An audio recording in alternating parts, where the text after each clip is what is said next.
Damon Chlarson, thank you for joining me today on Acquiring Minds. Yeah, thanks for having me. You are the very new owner of Pacific Insulation Supply, an insulation supply business in Salt Lake City. So it was November 20th that you acquired the business. So just over a month in the seat, but by all accounts, numbers are going in the right direction. So it seems like you got a good deal and a good business. So we're going to hear that story today, and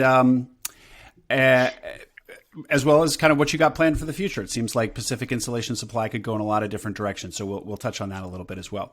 But start us off, Damon, with you. A couple minutes on your personal and professional background and what it was that led you to want to go out and buy a business. So kind of just a brief background. I was in tech sales for the last 5+ years. Started out originally we had a family business that sold tech to school districts. And left that, joined a couple different startups here in the Salt Lake area, one called Weave, which recently IPO'd, and one called Bolt. Bounced around a little bit, ended up back at the family business earlier this year. And that's kind of the professional side. But I really started searching about a year and a half ago. I got laid off from a job, and it kind of was an idea that I'd had for a long time. I've been looking at, financials and businesses for 4+ years, but really got serious about it about a year and a half ago. And so I started looking at businesses, and ever since then, it's kind of been on my mind. What happened a year and a half ago that made you get serious about the search? Just losing employment. So I was let go from a job during the pandemic. Was looking for work, but also was, mostly just looking at businesses to buy and even things to franchise, just something to do out on my own, kind of realizing that the way to really build wealth was through equity. So that was when things really took off for me in terms of looking at businesses and figuring out the process of, dealing with brokers, looking at financials, getting your own financials in order, all that stuff really started happening about a year and a half ago for me. So you had said that actually 4 years ago, the idea of buying a business kind of first was on your radar. And then you got serious about it a year and a half ago when you were laid off from the tech company during the height of COVID. So you obviously kind of entrepreneurial leanings. Did you ever consider starting something from scratch rather than buying? Like why buy versus... And you're in tech, where people are probably, kicking around ideas all the time, new ideas and businesses you could start from scratch all the time. Why buy a business rather than start one from scratch? Yeah. So when it comes to tech, I'm not really smart enough to do that. I mean, I don't really know code. I didn't have that side for me. And also my background, my family was all in small business, both on my wife's side and my own side. My dad's a beekeeper, so he runs a bee farm. And so I'm from a small town where a lot of people are small business owners. And so that kind of just made sense to me more than hey, let's build a tech idea and raise capital. Yeah. And that just didn't really fit, what I'd known. And then I did try to start actually a garage flooring business. But ultimately, I just hated doing garage floors. And so, really what it came down to is when you buy a business, you buy a ringing phone. And I figured, I think I would do better. I have not heard that yet. That's a great way to put it. I stole it from someone on Twitter. It was a tweet I saw. I don't know who it was. I'm sorry. But basically I knew I had a better chance of optimizing a business that ran than to start it from scratch. So that kind of is how that decision was made. And you had talked to me a little bit about the type of business that you wanted. We all hear about the plumbing business, and none of us probably considering buying a plumbing business are plumbers. And there's always the question of how can I buy a business where I really don't know, what my team is doing? I couldn't, I can barely swing a hammer. And that was, and some people get over it and some people are really uncomfortable with that. So talk to me about that psychology for you, because I know it was a big factor in your decision. Yeah. So, when it came down, I guess looking at all these different businesses, the first thing I would do is I would try to put myself in it every day. So what does that picture actually look like? I'm helping my kids get ready for school, and then I'm going to a store. Am I going to a storefront? Am I working from home? What does that look like? And so, There were a few that I looked at that I just couldn't quite really wrap my head around. One was a fire alarm install business where, they were doing fire alarm and sprinklers, and was a really solid business, but I just couldn't imagine myself being there. And so essentially what it came down to is like, where do I want to work every single day? And how do I want my life to look? And so this business eventually fell into my lap and fit that perfectly. But I knew, based on my own lack of technical knowledge in a lot of different areas, I probably wasn't fit to manage people who had been doing plumbing for the last 20, 30 years. So, okay. So you were able to rule out a bunch of different businesses. What was ruled in? What were your criteria? Yeah. So, I would say like the big three things I was looking for was, a business that dealt B2B. I really was uncomfortable with the concept of selling to consumers. I've sold B2B for the last 5+ years, so it made sense to me. And I feel like I know the sales motion a little bit better.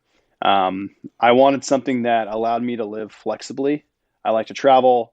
I like to, go be with my kids and stuff. And so I didn't want something that, was open till 10 p.m. at night.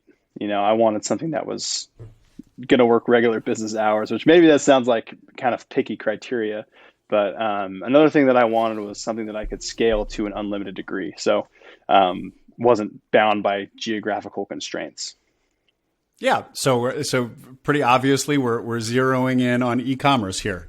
Virtual, Yep. Flexible hours, and unlimited scalability or worldwide market. Yep. So was it e-commerce? Did you go out looking for e-commerce business, or were you more just like anything that fits this bill, I'm open to? It was more anything that fits this bill, and also like whatever came around. I wasn't doing any proprietary outreach. I didn't have any way of, I didn't even know that was an idea or a thing. I didn't even know that the SMB Twitter world existed that was doing this. And so I was mainly just talking to brokers and whatever came across my desk. One business that was really interesting to me was a high-end audio business where they sold like really nice speakers and receivers and stuff, because they weren't selling online. They were only selling storefront. So I thought, well, if I could sell online, that would be cool. And then, within the first phone call with the owner, I learned that the brands he deals with, they weren't allowed to sell them online. So, okay, well, that kind of ended that. So it kind of started to make sense to do e-commerce a little bit, while I wasn't necessarily focused on it. Yeah. Yeah. And so, what I'm hearing is that you're completely self-taught. You're not, you're on Twitter now, which is how I found you, but you weren't on Twitter then. You weren't reading SMB Twitter. Did you read any of the books that come up again and again, Buy Then Build, or the Harvard Business Review, Buy a Small Business book? Yeah, actually, that's how I was introduced to SMB Twitter entirely was, I started getting really serious about it, and I was like, man, I should probably like read something about this. And so I looked up, I probably just Googled like best business books about buying a business, and Buy Then Build came up by Walker Deibel. And so read that pretty much in about a day, and then looked up some podcasts that he was on and found a couple different podcasts and found those podcasts on Twitter and realized there was this huge community of people that were trying to acquire businesses and people that had successfully done it, and that it was actually a really good way of building wealth. And so it felt good to have my thesis confirmed a little bit. But then also, I can't say enough about like the people you can gain access to by being on business Twitter. It's pretty amazing. Yeah. So the idea of buying a business, that you had kicking around for some number of years, did anybody give you that idea? Because it's not the most obvious idea in the world. Typically, like how I came to it, I always say is before I learned the path that you're on, I would have thought that buying a business was something that basically already wealthy people do, or one company does to another, or private equity people. But the idea of like buying a business as a lone entrepreneur seemed far-fetched to me. And in the very brief Googling I'd done on like Reddit and stuff was people are like, oh, don't do that. That's buying a job. So I remember doing some early Googling and then dismissing it because it seemed like people on Reddit, great credibility there, but the people on Reddit were saying it was a bad idea. So, it just didn't seem like a very solid or obvious path to me for a long time. What about you? I really don't know. One thing I can I can think back to was in college. I had a friend who, and I'm 29, so I graduated in like 2016.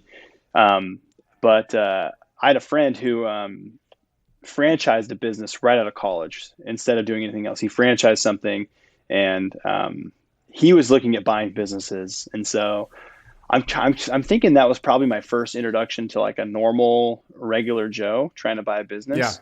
Yeah. And then I've just got some friends that, we kick around business ideas all the time. And that's how I found Biz Buy Sell and, Yeah. that entire world. So I guess and like I had seen family members buy businesses from like I saw my brother-in-law buy his business from my uncle. And so I knew that like it happened. Yeah. But I didn't really like know how it truly worked until probably like a year and a half ago. Like, okay, I got to get an Yeah. SBA loan. Didn't know what the SBA even was, probably. Cool. Okay. Well, you have made this decision to do it. You've got your criteria. What about your financial criteria? What size businesses were you looking at? Honestly, I wanted to buy something that was less than 700,000 at first. Just like anything over $1 million just seemed outlandish to me. And so I was looking at, a lot of businesses like that. But the tricky thing about that size is like they barely cover debt service and maybe paying yourself a little bit. And so I was looking at a bunch of tricky thing about them for sure. yeah, and also they're a lot more unstable. And so I actually I was never really sure what my size wasn't until I started really looking at it, and I was like, okay, anything under sub 5, I probably don't really want to do. And maybe I would now that I have kind of an anchor business, but at the time, I couldn't think of doing something smarter than that. So the way this kind of came together was I fell into this business and was actually looking at a business that was around 750,000 purchase Enterprise price. value. Yeah. Yeah. Okay. So and this is from a broker, right? So you're reaching out to local brokers, or did you, given that you wanted something ideally virtual, were you reaching out to brokers across the country or just in Utah? It never occurred to me that there were brokers across the country that I could talk to. I was mainly just chatting with this one guy. There were a couple, some of the big ones that are nationwide, like Trans World and stuff, but there's one in Utah that I was talking to a lot, and he had shown me probably like 10 or 20 deals. I don't know. I was a little bit nervous when I reached out for the one deal that I didn't end up getting, because I'm like, man, I've looked at so many deals. He probably just thinks I'm, just kicking the tires on anything and everything. And I was really nervous about it. But we had chatted quite a bit, and so he knew me. And so, I kind of through a broker just where I found this deal. So, sorry, so this one business that you keep talking about that you didn't get, what's the quick story on that one? And then how did that lead to the one that fell in your lap? It was a commercial cleaning business that had a bunch of contracts with like local ski resorts here in Utah, which I thought was a unique niche. And so, I was looking into that. And when I called the broker about it, he was like on vacation. And then I finally got a hold of him on like a Tuesday. And I was like, hey, I'm really interested in this business. And he was like, well, hey, man, I'm sorry, but that's going to be under contract in probably like an hour. So maybe we should look at something else. I was like, oh, dang it. I can't get my stuff together in an hour, So he was like, but I have this wholesale construction material business you could look at. It does, better numbers than this, and it's probably a lot easier to run. And I was like, oh, sure, okay, whatever. You're just trying to sell me something. But I was like, all right, sounds good. He's like, yeah, I'm going to list it tomorrow, but I'll send you the financials tonight. And lo and behold, it was the wholesale insulation supply business that I have today. So tell us about it. What was it doing? What's the business model? Yeah. So at first when he told me, he's like, they want 1.1 million for it. I was like, okay, well, that's way more than I want to spend on a business. But he's like, 1.1 million, but it's on pace to do, 600,000 this year in net. And so I was like, okay, well, now I'm kind of interested. 600,000 in EBITDA this year, but being for sale for 1.1. Yep. Yeah. So he sent me the financials, and on the financials, it had 2020's revenue listed, which was 2.2 million in sales and 380,000 in EBITDA. And I thought, okay, well, even those numbers are pretty good. What's going on with Yeah. 2021? And so I Yeah. looked at 2021, and it was already at past those numbers. And so I was like, okay, this is much more interesting. Um, and so I didn't really know what multiple to look for. I had read that like around 3 or 4 is probably where you want to be. And so, this one was priced at 3x of 2020's revenue. And so I thought, okay, yeah, that's probably good. Maybe we can look a little bit closer in that. And so then also like the debt service was pretty easy to cover. Okay, on 380, debt service is going to be around 120 on that. I Hmm. can live very comfortably on that. So, and there's a lot of money left to reinvest in the business. And so the numbers started to fall into place for me, even though it was a little bit more than I was anticipating in terms of cost. So, Well, and as you now know, it's not even though, it's precisely because the numbers were bigger that it all started falling into place.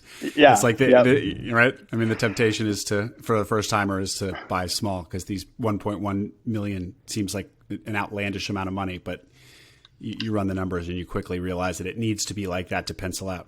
right. It needs to be like that. And also it gives you less chances of failing. Right. If you're going to get a business that's 3 years old and has only, netted $100,000, you could probably start something similar from scratch and be there in a couple of years with a lot less debt. And obviously that's not the case for every business, but that's kind of the way I started to look at it was, okay, I'm buying something that's been in business for 7 years, that has done at least 2 million over the last 4 years per year in sales. It's got a big name in terms of, I guess, a good name, good SEO, good bones. And so Yeah. it became less scary for me. And then I just kind of had to figure out how I was going to make the numbers work and what we're going to do from there. So, um, yeah, I've got some opinions now on what size of business. I think 1 million is the smallest I'd probably even ever go now. But Yeah. Yeah. Sure. I've heard that before. Cool. So, and so it's a 7-year-old business. And so is it essentially an e-commerce business? Tell us a little bit about the business and the business model and what it sells and how it's, and to whom it sells. yeah, sometimes it feels like it's all put together through paper clips and rubber bands, but but basically what it is so we've got Welcome to the lower middle market, man. yeah. So basically we've got this we got a website, pacificinstallationssupply.com. You go on there. The difficult part about fulfilling insulation in bulk is getting it to people, right? It's not like I can just send it to a distribution warehouse and then they just fulfill it by Amazon. It's, the installation comes and it's in um, these big warehouses across the nation. And so it kind of has to operate like a local business, but with an Hmm. e-commerce front end. So people call us up or text us or email us and say, hey, I'm looking for 2,000 square feet of this type of insulation. And then we have partners that house the material and deliver the material. And so then I have a team of salespeople who then call around to warehouses, see which warehouse near them, near the customer, has the supply, and then we organize delivery. But is that your inventory or is it only no, so you're not really keeping any of this in. Do you have any inventory? We carry zero inventory. We don't carry any inventory. The inventory is all carried by our distributors and our partners. So that was another really attractive thing for me was it was a relatively low CapEx business. Yeah. Yeah. And so why are people coming to you rather than going directly to one of the distributors? That's a great question. And this is something that I had to figure out on the fly was like, okay, who is my ideal customer profile? And basically the way these distributors work is if you're buying a lot of construction materials or insulation, you can get an account with them and buy directly and get contractor pricing. And it kind of eliminates the need for me. But if you're a small contractor and you're a homeowner even, and you want to get better pricing than say Home Depot or Lowe's, but you don't, you're not doing quantity. Yeah. We're kind of filling that niche. And so I get a lot of contractors who do everything rather than just like insulation contractors who only do insulation because they're doing so much volume, they can go directly to the distributor. Yeah. Yeah. But yeah, so we kind of fit that like middleman niche. But at the same time, during the supply shortage, there have been a lot of big companies who their normal supplier is out, but they don't have a relationship outside of that one supplier. where Yeah. we have 4 or 5 supplier relationships. And so they can reach out to us, and then we kind of work as a middleman for them as well. So that's kind of the niche we fill, and that's why people would end up going to us as opposed to just the distributors directly. But sometimes the distributor directly makes the best choice for some companies. So your customer is kind of like a general contractor with like a crew or two, like kind of a small mom and pop general contractor who's not big enough to buy insulation in bulk. Yeah. They don't have a big warehouse where they're shipping materials and holding materials. They need it this week.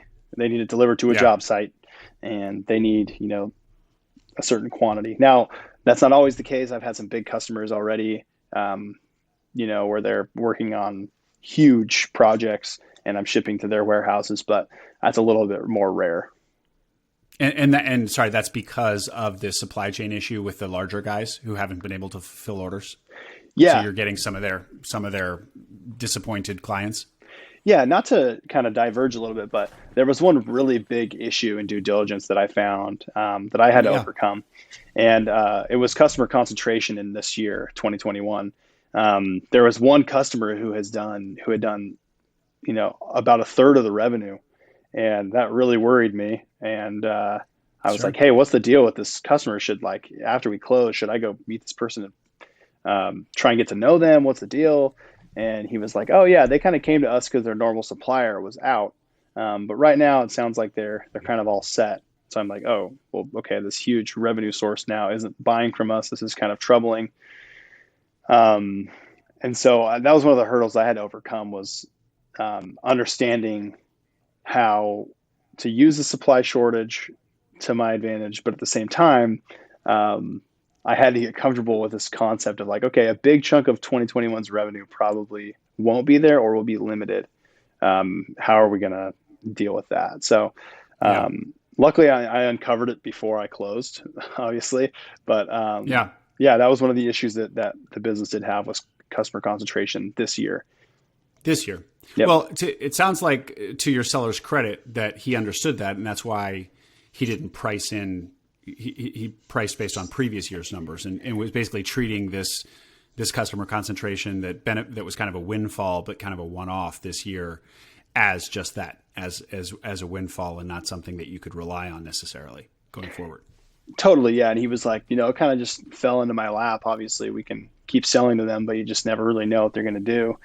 And so I kind of pivoted it in my mind as to, okay, if one customer made this big of a deal to the business, what can I do to gain more customers like this? There's got to be more customers out there, maybe not at the scale. This is kind of a household name when it comes to building homes.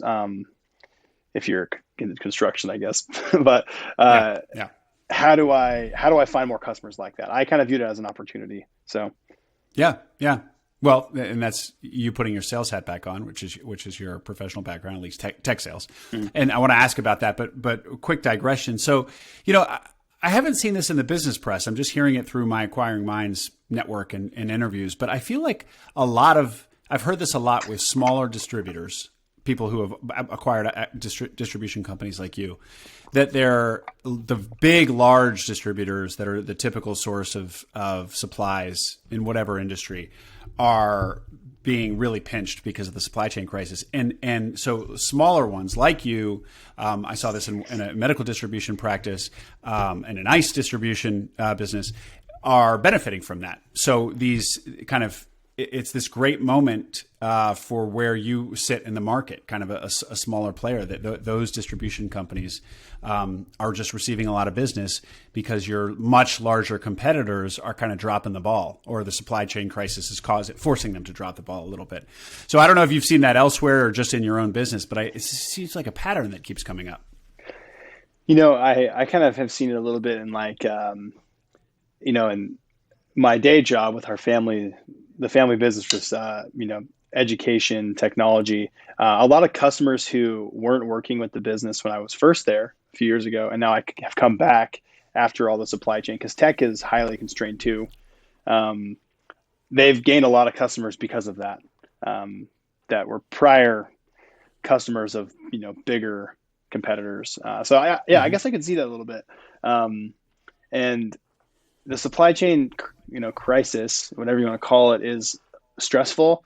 But right now, I'm trying to just lean into it a little bit. Okay, how can I gain more customers, build a little bit of loyalty, and then once this is over, keep some customers.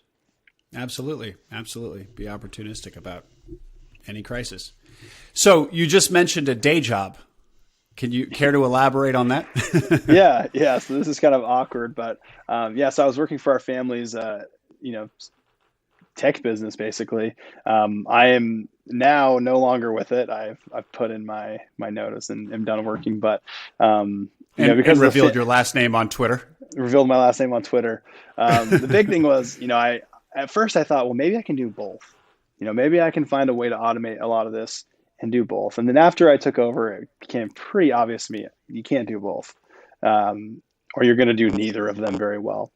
And so, family business wanted to kind of resign. It was kind of a secret within the family. I wanted to resign and talk about it openly in person. So, I did that over the holiday break, and everyone was pretty excited for us. But that was one of those uncomfortable things at first. Was like, man, I'm really excited about this, but I'm kind of have to keep it secret. But and this family business is your in-laws' family, right? Yeah, my wife's family. It's a supplier of technology to school districts. They do services, networking services, sell a lot of Chromebooks, just whatever tech is needed in a school is what we sold. Mm-hmm, mm-hmm. So you gave notice. You told them that you'd acquired a business, and now you're full time in this. And when you said you thought you might be able to do both, were you thinking about Pacific Insulation Supply as buying a job, or were you thinking about it as an investment? Like you put hours in the week into it, but you were thinking you kind of more of investor posture than entrepreneur operator posture. I don't know if I was smart enough to really think about that. I think I thought, okay, if I can make some tweaks here from a tech perspective, if I can make it easier for customers to get quotes, maybe my employees can handle more of the burden, and less on me.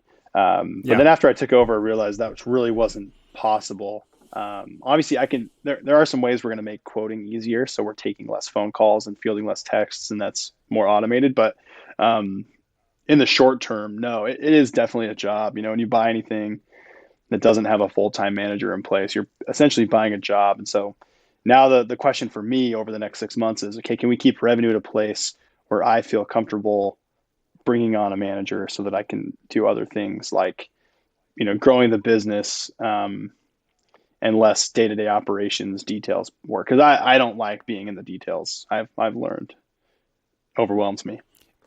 Yeah. But right now you very much are. Yeah. You're in every detail, every single detail. Yeah. Yeah. And how many employees are there? So there are 4. They're all overseas. Well, there were 3. I've added 1. So they're all overseas. And so you receive an order and you send it to one of your employees, and they call around or email around the U.S. I guess you kind of have a working list of distributors. And you're probably call the warehouses or the locations that are closest to the client that made the purchase, and then identify where the insulation is, and they submit the order and have it sent to the customer. So you're managing them mostly, or are you also receiving and processing some orders yourself? So the way it kind of works is 2 of them have been with the business for a while, and so they're fielding phone calls. They are working front end with customers as well. And I really like it every time I see an order come in that I had no idea was happening. That's like I love that. So that's the goal. That's when the magic starts. Yeah. Yeah. And so that's kind of the way it's been working out for them. And then the recent change I did was I was calling around, like the first couple of weeks, I was calling around all these distributors and just on the phone constantly, between the customer and these distributors, trying to figure out where stock is and when we can get it there. And one of my salespeople was, I wouldn't say just struggling, but just sales weren't happening for her as fast. And her region was a little bit more constrained. So anyways, I asked her if she would want to just do fulfillment for me. And so decided to kind of break up the job duties. And I plan on doing this even further, but I kind of shared this on Twitter, but basically like, Yeah. in software sales, there's the predictable revenue model, which is essentially there's an SDR or a sales development rep who is cold calling, setting appointments to an account executive who then works the deal, closes it, passes it on to a customer success manager or integrations team who then manages that. And then the account executive goes back to square one with someone else. And so it's kind of broken up like this because you can specialize, and it's easier for an SDR to just, make a ton of dials, set appointments, and then just forget them. And then an AE to just close deals. Close.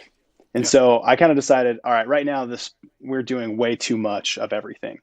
Our salespeople are receiving phone calls, trying to send quotes, calling distributors, doing order fulfillment, making sure that things are, being communicated to the customer on time.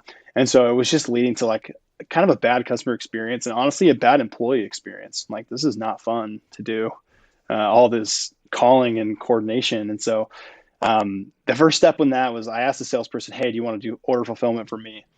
And so whenever I get a text or I'm actually working with a customer, I figure out what they need, and I just ask her to go find it. She finds it, she puts the order in, and then she communicates the details. And so if there's negotiation, I can still handle that negotiation. But the things that I don't want to do, I don't have to do. And I don't like doing logistics. That's not my thing. And so eventually I want to break it up to where all our salespeople have order fulfillment in the back end that are making sure orders are processed, fulfilled, paid, delivered on time. And the salespeople are only making sure that they get a yes on the order. Yeah. And so in her case, her strength was not in the sales, but in fulfillment. So every new employee will be, their strength will either be sales in closing or fulfillment. And you'll just separate the teams that way.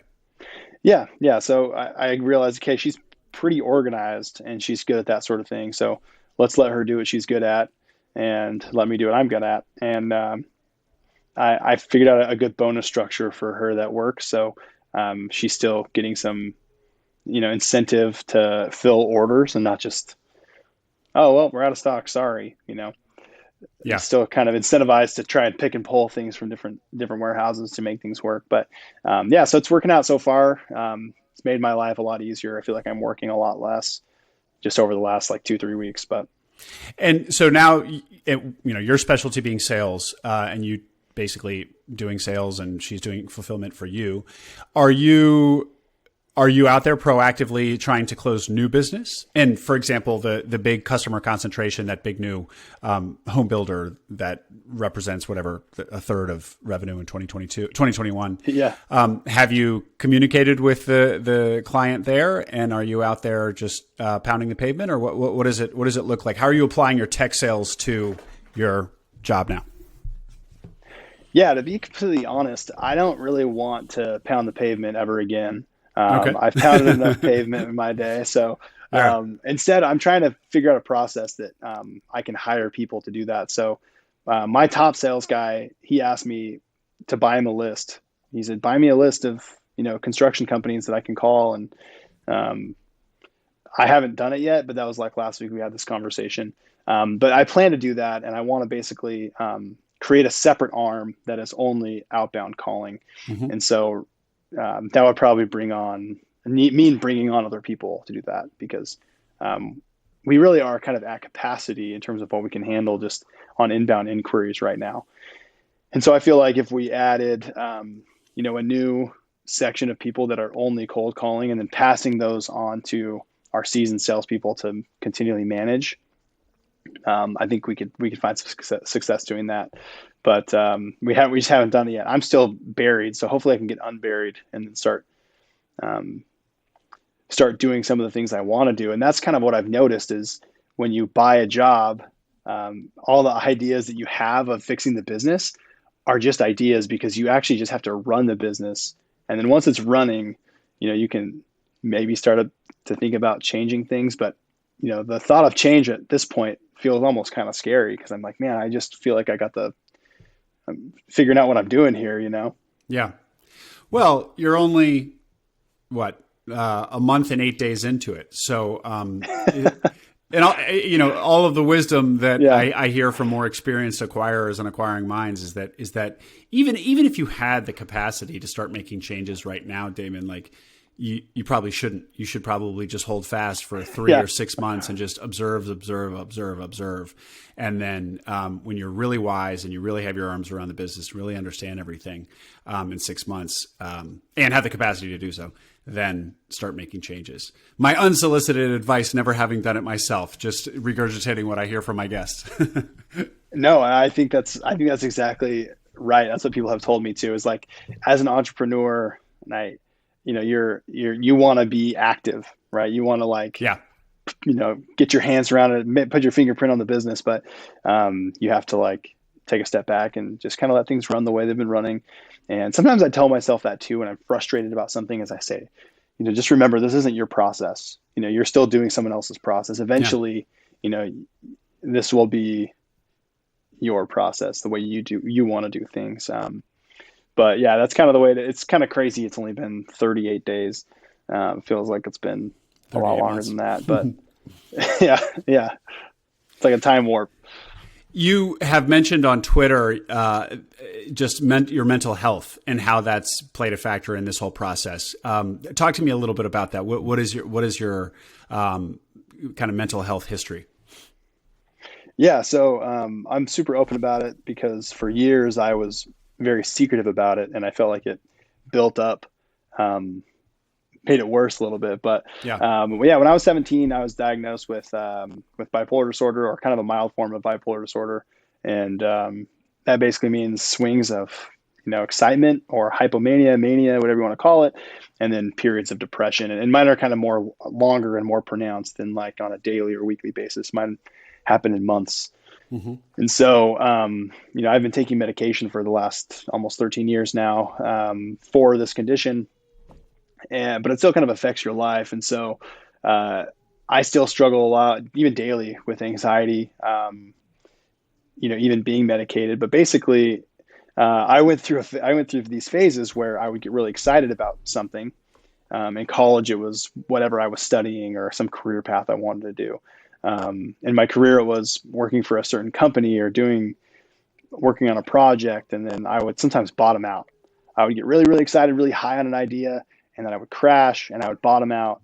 I would discard the idea and I would move on. And so I actually had this happen, with a couple of different business ideas.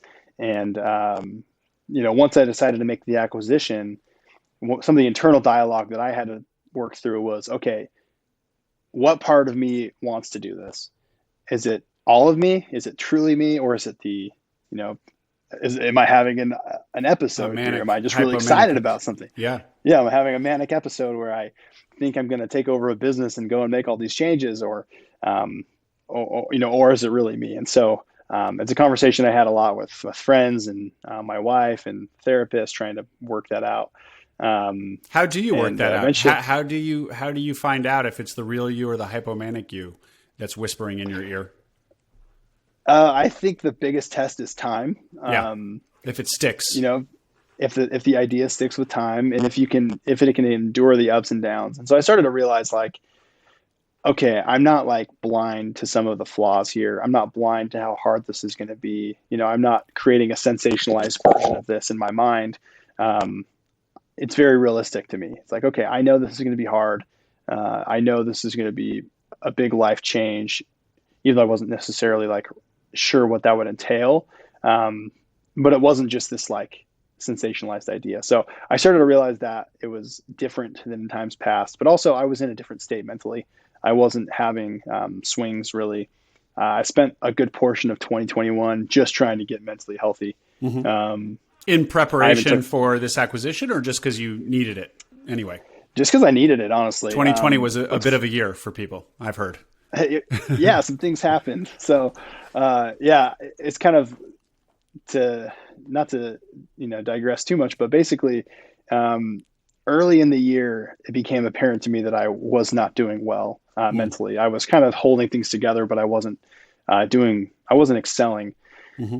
And so I had spent some time away from work even this spring, just kind of trying to get mentally right, and kind of had just recently gotten to a place where I felt that. I had 3 or 4 solid months, and then I found this great acquisition, so I've got to make sure I'm ready and healthy and prepared to take it.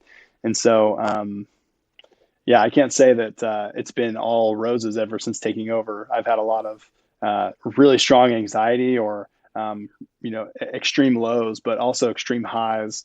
Not necessarily in a manic way, but in a wow, this is so fulfilling. This is amazing. Yeah. But at the same time, those depressing moments can be really depressing when you're overwhelmed, or just really bummed out about something that happens. So it's a constant dance, and something that I hope I can continue to share more about with people, because I think a lot of people struggle with it and don't know they do, or maybe they do and they're scared to admit it.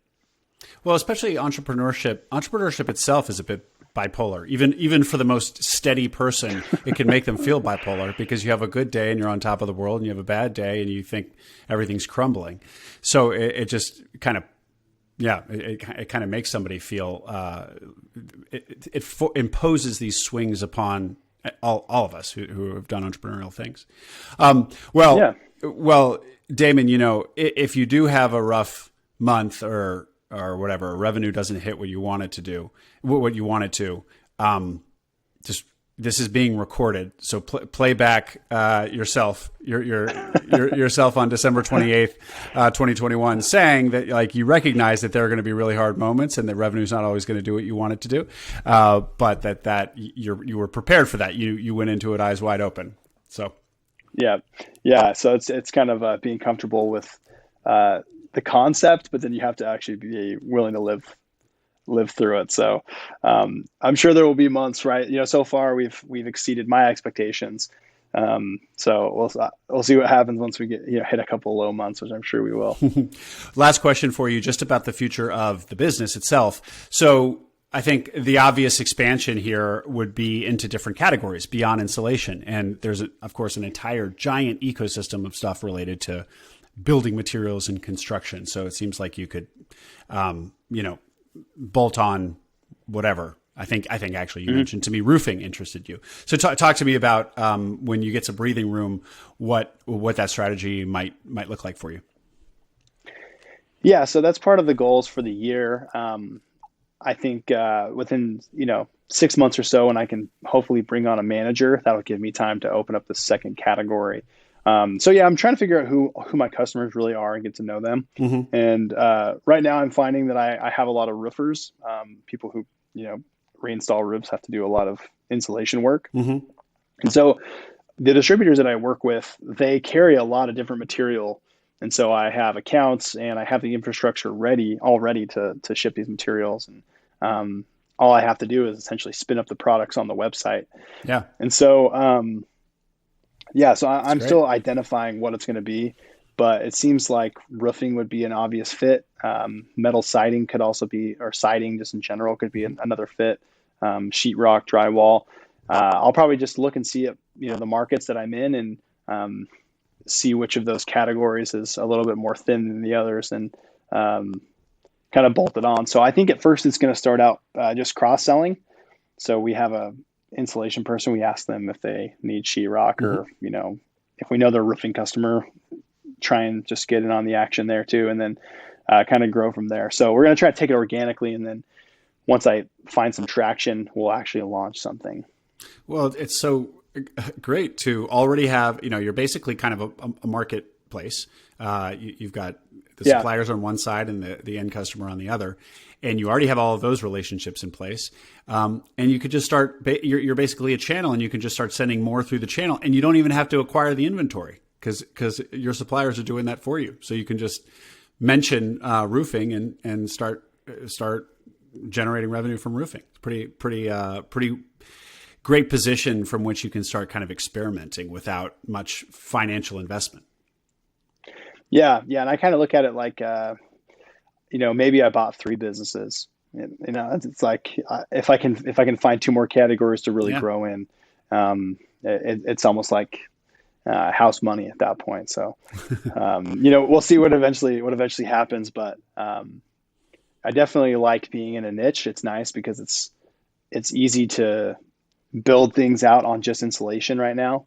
Like I kind of am becoming smarter every day in what insulation, what people are going to need, or how to best sell it, or which sounds kind of funny for just insulation. But yeah, I like the idea of being in a niche. I think, every business I start from here on out will be in a niche rather than just general. It's kind of cool.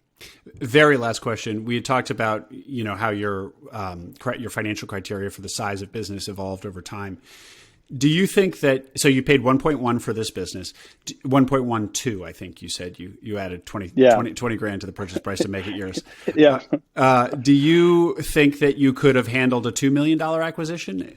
$3 million? Like if you could have raised the money, do you feel like, now that you've sat in the seat of $1 million business, I could have done 2 or even 3?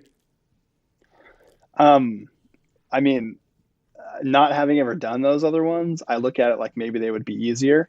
Like there's probably more infrastructure in place, and like it's a train that can keep moving. Right now, I'm shoveling a lot of coal to keep this train moving. Yeah. So I think there's a lot of places I can fail, where I think like, a bigger business that has more things in place and, more employees that, have a specialized role, it might be easier in some regards. But at the same time, probably I would have been too scared to do that. So that's an interesting question. But yeah, I think like buying yourself a business where you're going to have to be the star player is kind of scary. So, and hard, it's kind of hard because you're not like an absentee owner. You're a very active, okay, if I don't do this, it doesn't get done type of owner.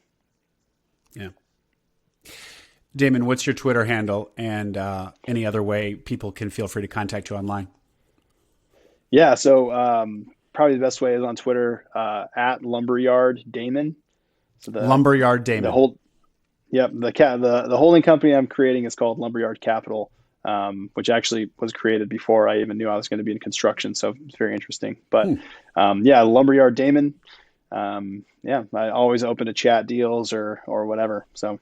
And you're a great follow, relatively recent to the platform, but you've already put some really good stuff out there, which of course is how I found you. Damon, thanks for sharing your story and including the personal parts. And we'll see each other on Twitter. All right, sounds good. Thanks.